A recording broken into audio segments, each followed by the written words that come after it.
Организацию устойчивого водоснабжения населенных пунктов качественной питьевой водой, а также планы регионального министерства образования обсуждали сегодня в правительстве региона. Стало известно, что в сентябре в детские сады республики пойдут около 10 тысяч малышей, а школы примут почти 11 тысяч первоклассников. Ксения Лосева побывала на заседании Кабинета министров. Подготовка к новому учебному году – это общая ответственность. При этом у каждого ведомства должно быть четкое понимание собственных задач. Современное образование – это не только про улучшение качества обучения и ремонт образовательных организаций, что тоже, безусловно, важно, но еще и про обеспечение безопасности детей, организацию питания и создание комфортных условий для всех.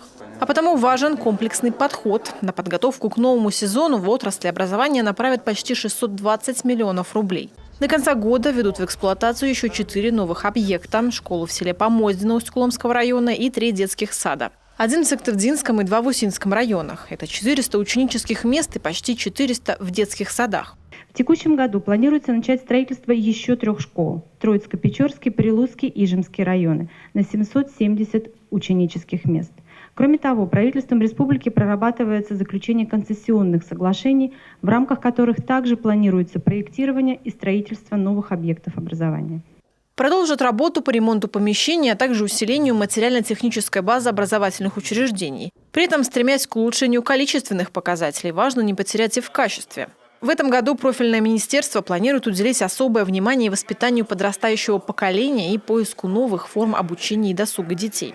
Особенностью подготовки организации отрасли к будущему учебному году, как и в прошлом, станет обеспечение выполнения необходимых противоэпидемиологических мероприятий, направленных на предупреждение распространения COVID-19. Безопасность и комфорт по-прежнему останутся в приоритете. К слову, этот момент перекликается и со второй темой заседания правительства. На встрече обсудили и обеспечение социальных объектов, в том числе школ и садов, качественной питьевой водой. Во многих, особенно труднодоступных населенных пунктах, вопрос стоит остро.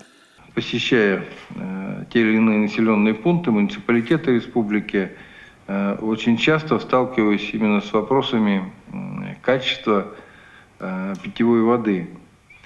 И здесь крайне важно реагировать на эти жалобы, на эти заявления неформально, не отпиской, не от того, что у нас денег нет и ждите ответа там когда-нибудь, а поиск решения.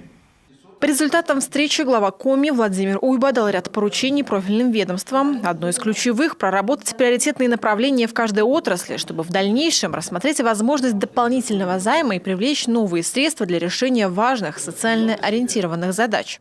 Ксения Лосева, Павел Люлянмин, телеканал Юрка.